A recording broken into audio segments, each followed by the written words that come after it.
This is a review ad special brought to you by Udemy.com, the Microsoft Nook partnership. A real interest in education, or is it all about the Android patents? Hi everyone, and welcome to this review ad special with our senior editor Christopher Dawson and myself, talking about big story today: Microsoft buying into Nook with in money 300 million, or that equals 17% of the whole business, which torpedoes Nook to what did I calculate? 1.6, 1.9 billion, so more than Barnes and Noble itself is valued at. It's pretty big, and of course, that also makes the former enemies, at least in a legal sense, at least partners, if not friends now. So right, all the troubles are behind them. All is well. So let's dive a little bit deeper in this story by quoting or telling you, our listeners and viewers, more what some other high-profile journalists say, and, well, of course, one of or 2 points of what we think and our own opinions. So that all started some 20 hours ago by a then called thought-provoking article on Forbes, just throwing out some ideas there, whether they are true or not true. But interestingly, later on the deal or the partnership was announced, and exactly like the Forbes article had previously predicted that. So definitely Tim Rostrill knew all of the details, was just under embargo,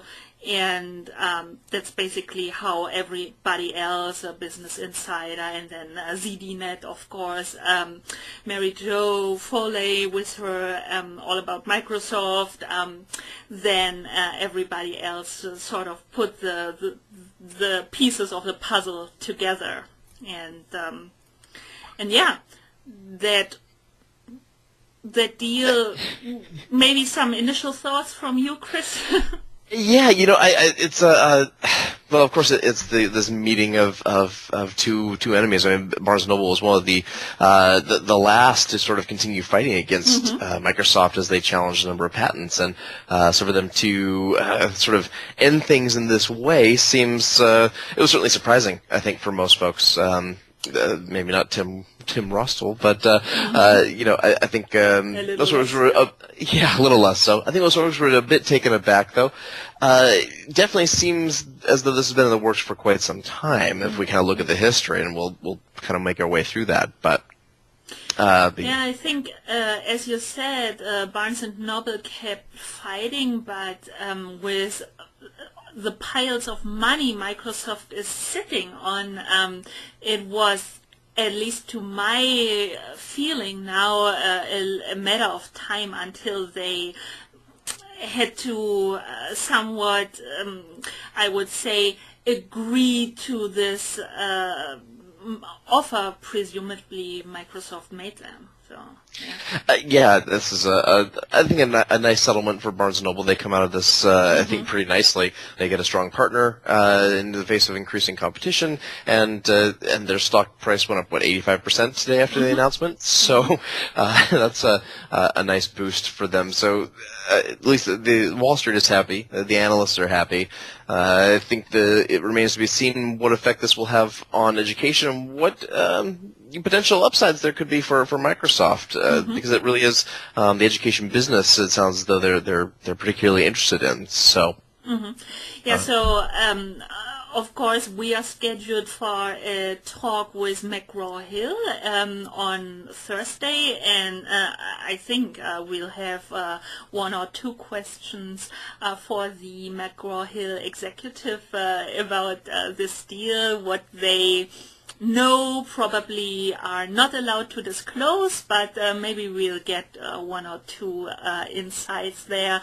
And of course, seeing Barnes and Noble, the Nook marketplace as a counterpart, not equally as big as Amazon or of course Apple, but having sort of a smaller ecosystem, maybe not the only one in the future, maybe we'll see even more, but maybe popping up something there in that direction, and so therefore of course boosting the tablets, the marketplace, the whole Barnes and Noble or at least Nook experience.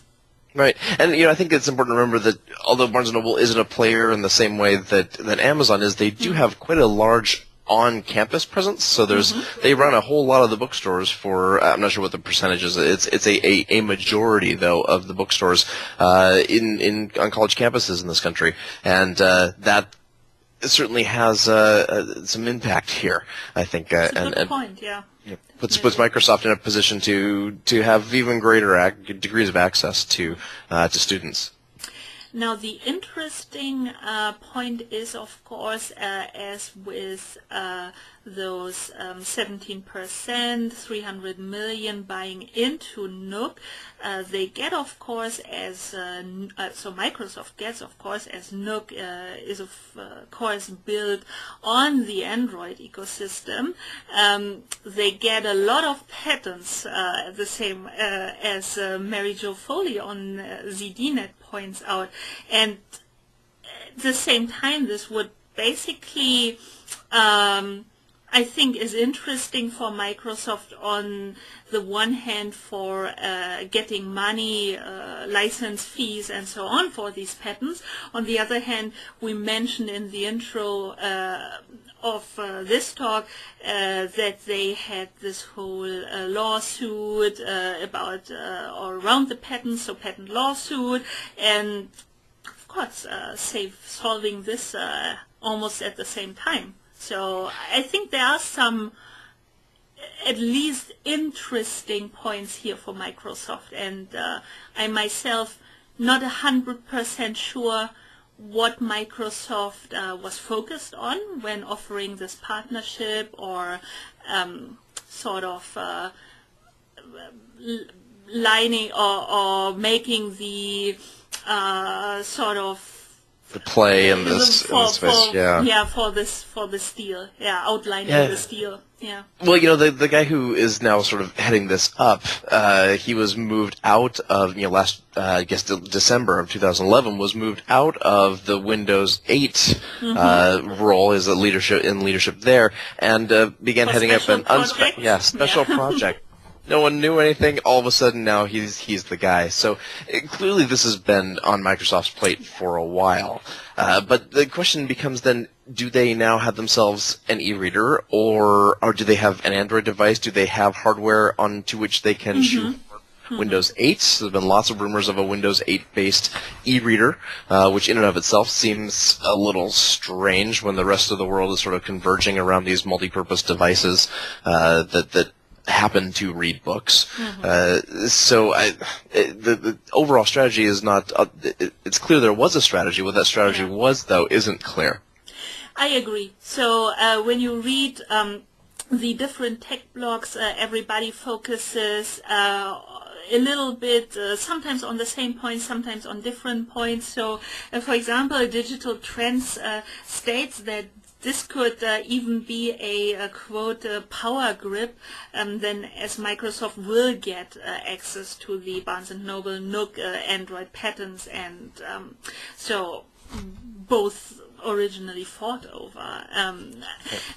And I agree with you, following this conference call with the executives that they also live streamed this noon my time, so morning East Coast. It was, so they definitely mentioned that of course the Nook is the e-reader, but they also went on other media consumption, and the third pillar was somewhat the publisher part or side or ecosystem. so far the Nook, you're right, saying has always been considered the e-reader, also in different studies. It was never pulled into this family of tablet devices, although it's also a little bit difficult for me to say, okay, what Nook are we talking about, as there are so many different versions. And it is definitely, from its specs and the what it can do, more than only an e-reader, so why not counting it in the tablet family? That's a little bit weird, but maybe they want to see themselves, like really what direction they are heading into. I think there was always kind of this attempt at market differentiation, and just as walking into Barnes & Noble was supposed to be an experience that you couldn't achieve buying things on Amazon, so reading your books on the Nook was supposed to be sort of a little more touchy-feely, perhaps. But what it comes down to is they have an Android tablet, and along with some other dedicated e-readers that people don't like as much as the Android tablet because it doesn't do as much. I think it's It is interesting when we look at this partnership as well. It's not just the hardware, but now the Nook store is going to be bundled in with Windows 8. So just as Apple has its own content ecosystem, Android and Google have a content ecosystem they've built out. Well, now all of a sudden Microsoft opens itself up with a content ecosystem, and that may in fact be the bigger story here, which I think a lot of people are glossing over, and which might actually have more implications in education as well if we start thinking about the other companies that are producing content and building things out in the e-reading space. Maybe it's actually No and Chegg and some of these other companies that are beginning to dabble or dig deep into content production that should be a little more worried here than say Google or Apple.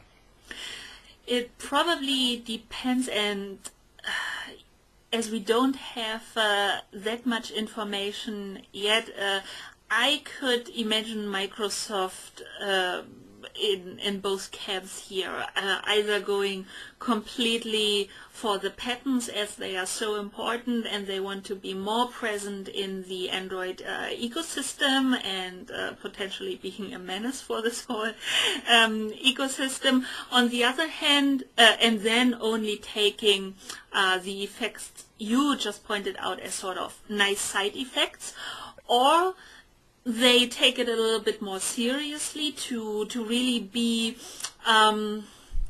I think we see some interesting moves from Microsoft just recently, and with the way or the company strategy to be in more markets. Partnering with more people, maybe different from the past that only either suing, buying, or closing other companies, instead of now seeing, okay, these are the different horses, and maybe they definitely have enough money, so why not partnering with some of them and then see.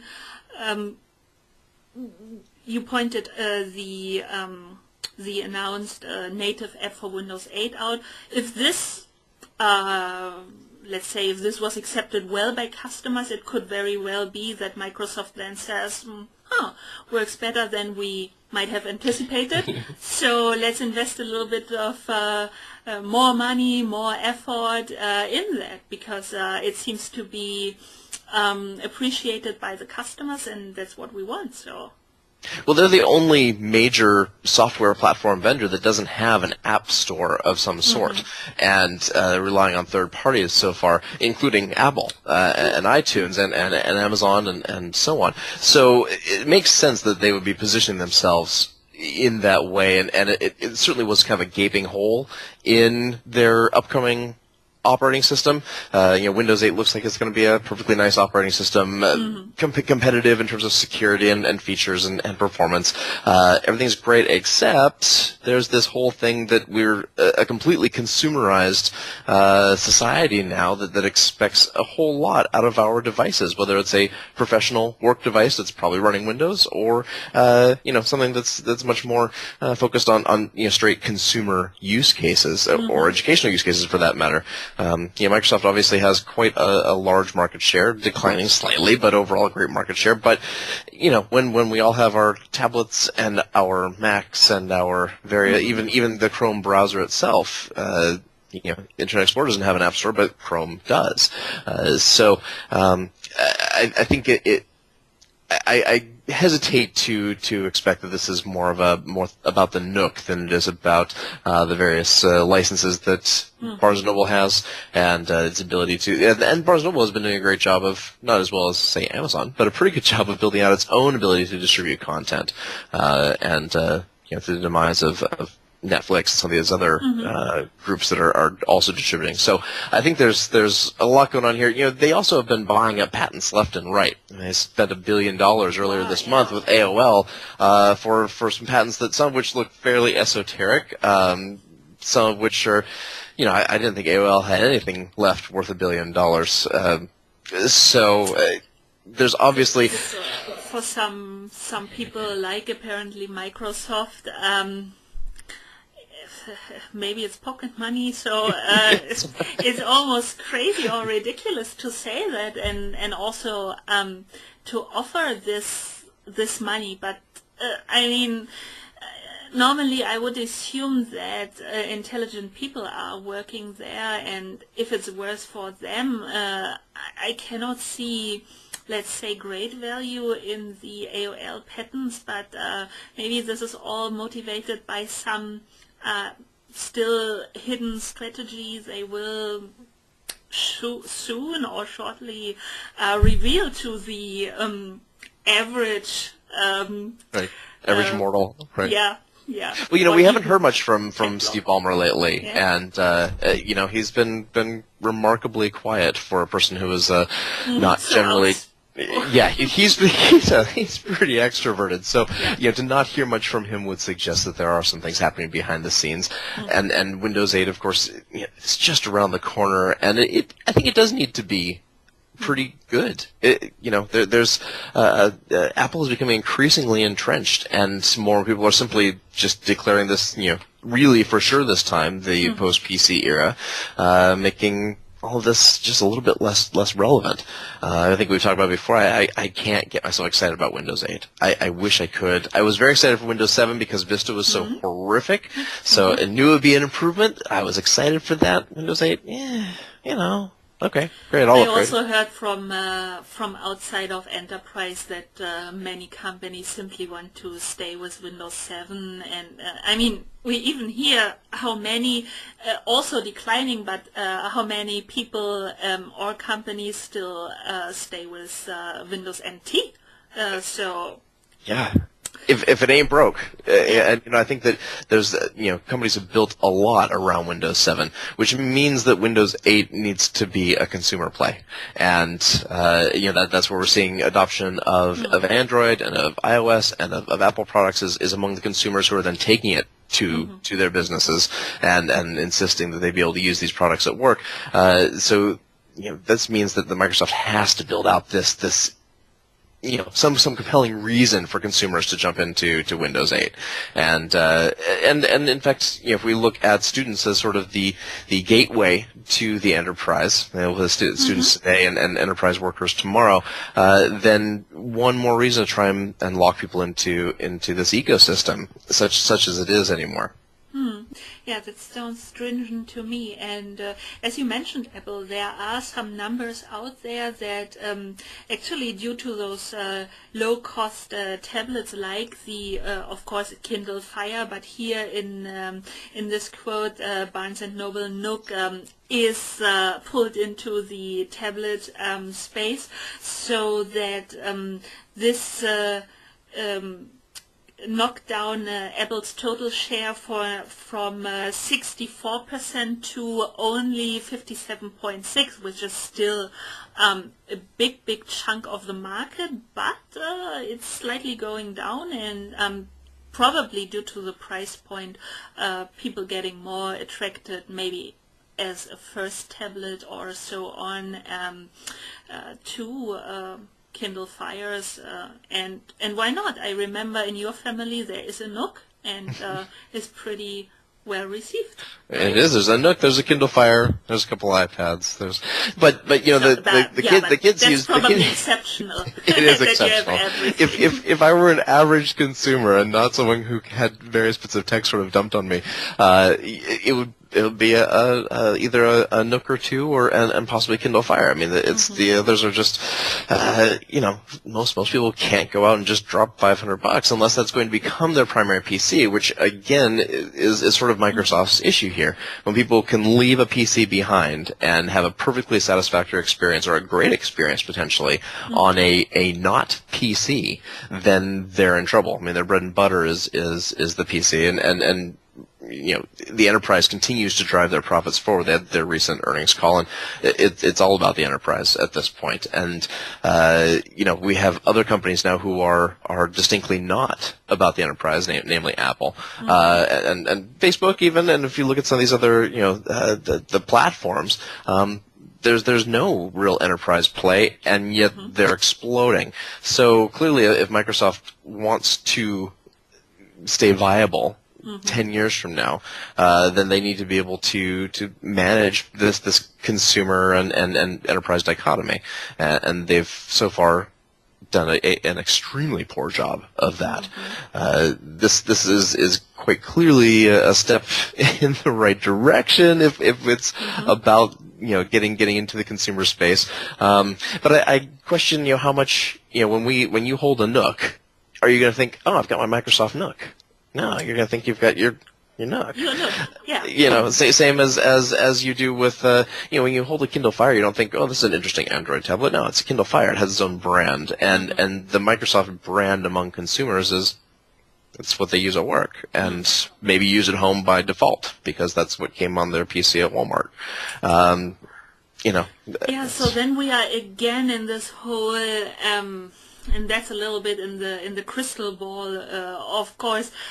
So if we take Microsoft after this period of antitrust, and I mean they survived.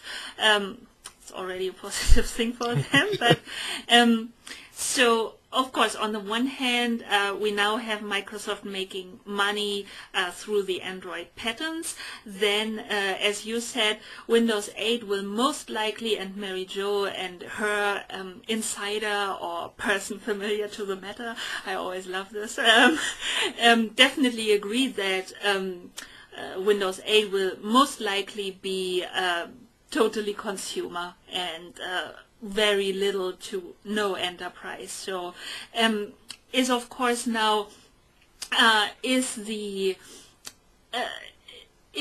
Microsoft's aim going for the license agreements for the patents, or what does it mean for the Android ecosystem, for Nook in the end as well? So do they want to be somewhat present through another company in this ecosystem and maybe eating it up from the inside? Yep. So could be a pretty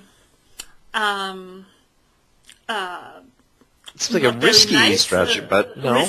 Not nice strategy, but could actually pay off if, of course, all the constellations worked in favor of Microsoft. And of course, that's very, very hard to say, as the other people involved are pretty smart as well.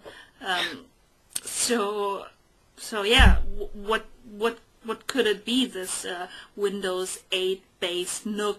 Was it something Barnes and Noble had to agree on to give this to Microsoft to the least, or at least, or should we even care about this? Or as you said, consumers the average customer, well, I'm going to buy a Nook. Is it important for them that the Nook is Android powered or that there is Microsoft on it? Will they even think about it? I think for the companies it's very important and for their future.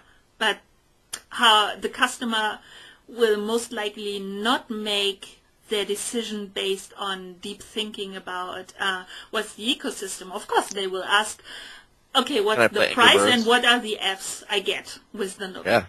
Do I have a Facebook app? Can I play Angry Birds? And, can I read books? That's it. Maybe can I watch movies? And all of which are answered yes by a Nook, and yes by a Kindle Fire, and yes by an iPad.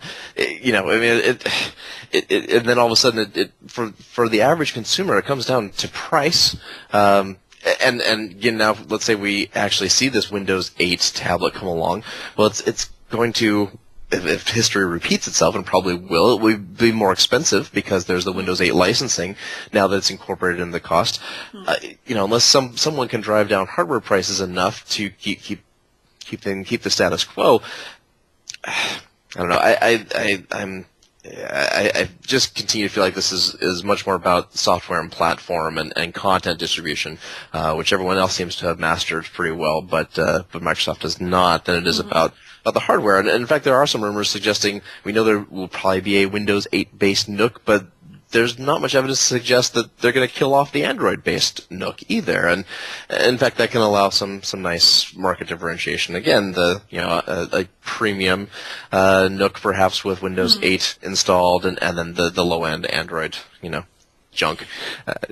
Do you think Google has to worry a little bit that Microsoft is more and more looking into not having control, but having something to say about Android patents? Absolutely. I think that, look at where they are right now with Sun and Oracle. It looks as though that this suit is largely going to walk away. Stephen J. Von Nichols over on ZDNet calls it dead lawsuit walking, because there's they wrote an article the other day on Google and Google about that's why they hired Timothy Bray, former Sun guy and really very, very sharp guy, but they're insulating themselves against lawsuit, and I think that this is another case where absolutely they do need to be concerned, because their bread and butter right now is being able to deliver ads on mobile, on their own mobile platform. Sure. Hard to imagine what Google had left if really the search market wouldn't be existent in the way it is still now. They are not making money with Android, and all the other projects are exciting projects and very futuristic, but are not the big money maker. That's still the search, the ad business. So, right. And, if everyone has a device in their hands, which the vast majority of us do, or a growing majority of us do, then we darn well better be searching on Google and not on Bing. Or not having to, Google be paying large licensing fees so that we can be searching with Google. There's definitely, there's search, there's content, there's ad surfacing and presentation. There's a lot here, and even if we just sort of, circle this back to education, Microsoft Microsoft has huge educational implementations, whether it's very aggressive licensing prices for their products, or site licensing, or they have Live at EDU, which is now Office 365 for education. So they've got all these plays, and in fact, Office 365 for education has a much larger market share than Google Apps for education, and yet all we ever hear about is Google Apps for education. Microsoft has not been the best. No, they are even really bad in communicating. They are sometimes not only good products, but also some of the more innovative ideas. But the strategy of communicating these things and products is very Microsoft. It is. It's utterly Microsoft, and I think that perhaps this is at least to the exterior, the softening a bit of Microsoft, the consumerizing of Microsoft. Mm-hmm. But it also means that they've made these educational plays, and they are a very important player in education, and so now if they can have that presence in bookstores, in these various things, the content production, content distribution, if they can continue to, they've always done a very poor job of, as you said, presenting themselves as innovators, but now if they can be in an innovative field among college students who are supposedly our innovators and our future innovators, then it can be part of a broad sort of cultural shift if it's engineered correctly. I'm not holding my breath that it will be, but there is a lot at stake here for Microsoft. If this is done right, it could actually be a really important move for them into the 21st century. I agree, and also, well, they seem to have it longer on their plate.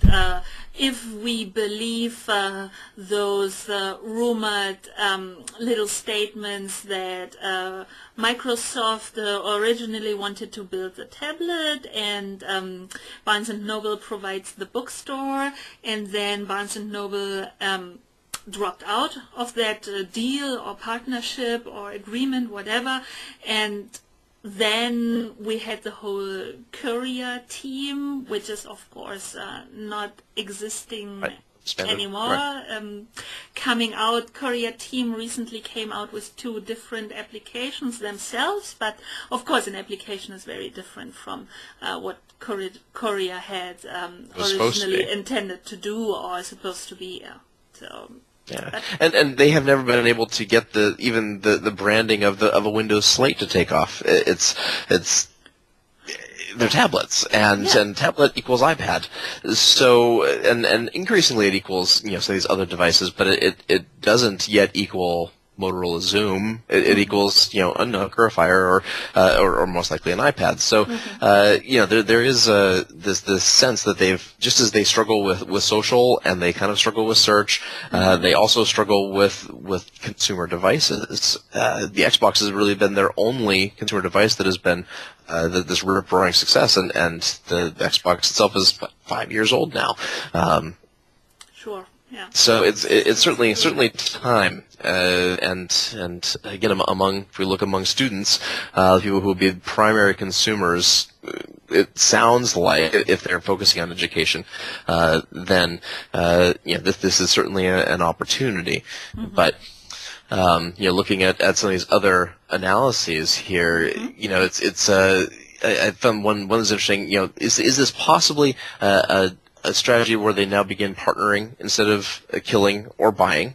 They obviously have not purchased Barnes & Noble, which they probably could have with its current market cap. I think they could have if they really, but they seem to go away a little bit from this very aggressive villain Microsoft who either wants to buy you or destroy you, into this more, maybe not nicer, can still be nefarious for the whole Android ecosystem, or also for Nook and Barnes & Noble in some way. Depends how Microsoft is going to play its cards. But definitely see this more into partnering, having a foot in that door, in the other one, and spreading, and simply being there and being everywhere.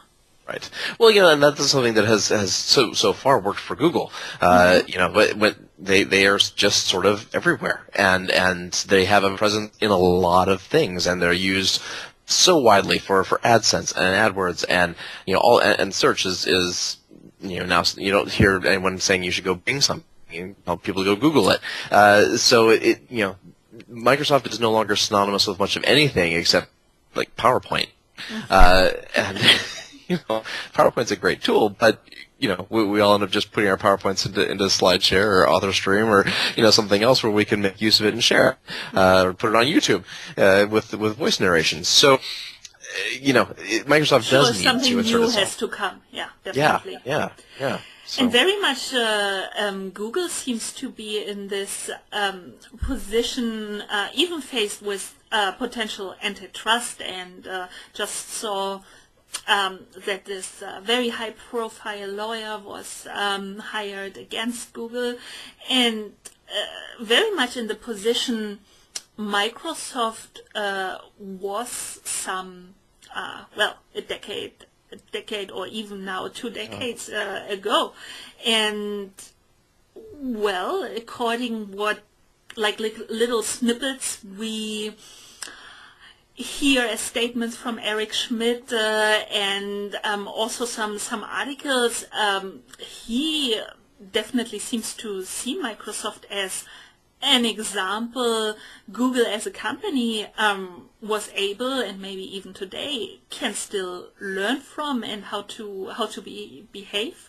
As if we see in this period when Schmidt was leaving Sun, and before starting at Google in 2001, he had this 4 years at Novell, and I'm not sure how many people will still remember the company, including me, until I read this piece, and but basically saying, so Novell and Microsoft was of course eating into Novell's business and share, and well, in the end, I think ate it. Yeah, ate it. Yeah. And so he had or according to this other Forbes article, he had a speech in front of some of the executives and sales team at Novell, and everybody was basically celebrating that Microsoft had this trouble with antitrust at that time, and he said, no, this is not at all a reason for us at Novell to celebrate. This is actually pretty bad, because why aren't we in this position of being so dominant, so big, that people think they should have a look at us, and we had to deal with antitrust. So it seems, although this is of course a risky play again now in thinking for Google, but he seems to like this position of we are so big, we are so dominant that we are faced with those antitrust and potential implications. So that means what Google represents for business and for internet today. And he's said many times before that if as we grow, we should certainly expect this. We should expect scrutiny, because when you're that big, you are going to be scrutinized. And I mean, if you look at the history of business in the United States and the anti-monopoly movements that happened, nearly 100 years ago at this point, there is this, businesses grow and they drive innovation, they drive industry, and they drive impressive things because they have the money to do so, and then all of a sudden people get really nervous about that, and then the government steps in and our free market economy goes out the window, and we're left with trust busting. And we still feel actually some of the negative effects of that on a daily basis, even with AT&T and some of our various phone companies, for example. But there's a long history of that happening. As things get really large and really dominant, instead of letting a market shake out, we step in. It would be interesting. It's a thought experiment in this country, but it would be interesting to actually see what could shake out of this if Google were allowed to do its thing, or Microsoft had been allowed to do its thing, and ultimately, players are going to emerge. As we've seen, Microsoft, despite the antitrust and all the whatever, other players came in anyway. Google emerged as dominant in a field that Microsoft had very little experience in or feel for. Facebook exploded. All of a sudden, the Office suite itself and enterprise software just kind of became passe, and no, I agree, and that's always and that's he also said in one of the hearings that I think in the sense of it's both the beauty and the threat on the internet, that the next big thing or company is just one click away, and it's somewhat true. I mean, they are very, very dominant, which doesn't mean that. I mean, of course, it's a matter of defense, but in the end, who can imagine in 5 years? And I mean, Facebook is just 7 or so, so they are all pretty young.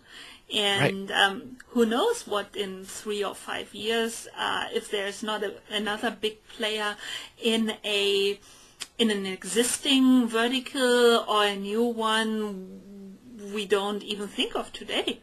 Right, and looking internationally as well. I mean, this isn't just about the United States or developed markets. I mean, Google can't break into China. They can't do it, and there's a lot of reasons for that. But it's probably not going to happen. Which means what are the long-term implications of that? And even it's interesting you bring up vertical markets. If we look at this from a vertical perspective, this is actually a very interesting horizontal play now that Microsoft appears to be making. If you can't dominate a vertical, well, let's spread out and and use that as a way to leverage and find new ways to hopefully, and I'm inclined to agree with Eric Schmidt, hopefully become this really dominant player again. There's a reason people aren't looking that hard at Microsoft anymore. No one cares. And as you mentioned, the emerging market, and coming back to our core education, it is, of course, what we see, and everybody who called me crazy about Pearson having their own tablet. Well, with the recent announcement of this partnership of Micromax, so an Indian tablet maker, with Pearson to roll out the so-called Fun Book. Okay. I agree, Pearson is not literally making its own tablet hardware-wise, but they are definitely now on board, and a very friendly price, under $150, I think, even for the Indian market, and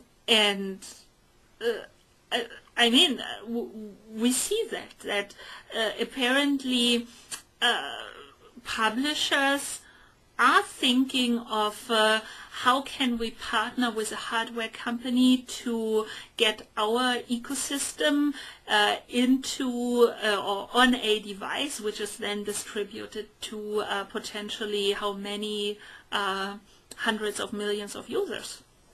Exactly, and it's all about ecosystem. We've been saying this now for 2-3 years, that it ultimately will be all about having this ecosystem, this turnkey sort of solution. When people think about education, increasingly people think Pearson, actually, and for better or for worse, no matter how you feel about the company, they are fully aware that they need to have a means for distributing. They need to have the content to distribute, and they need to have their markets nailed down. And the same, very much, I believe, goes for Microsoft. They need to have their market solid. They need to have content. They need to have the right distribution methods, and whether that's hardware or software or otherwise, they are building it out. How this plays out in education, gosh, maybe we'll have cheap e-textbooks running on those Windows 8 tablets, and won't that be great? Absolutely. So I think that was a good statement to call this a wrap, and for this review at special at least.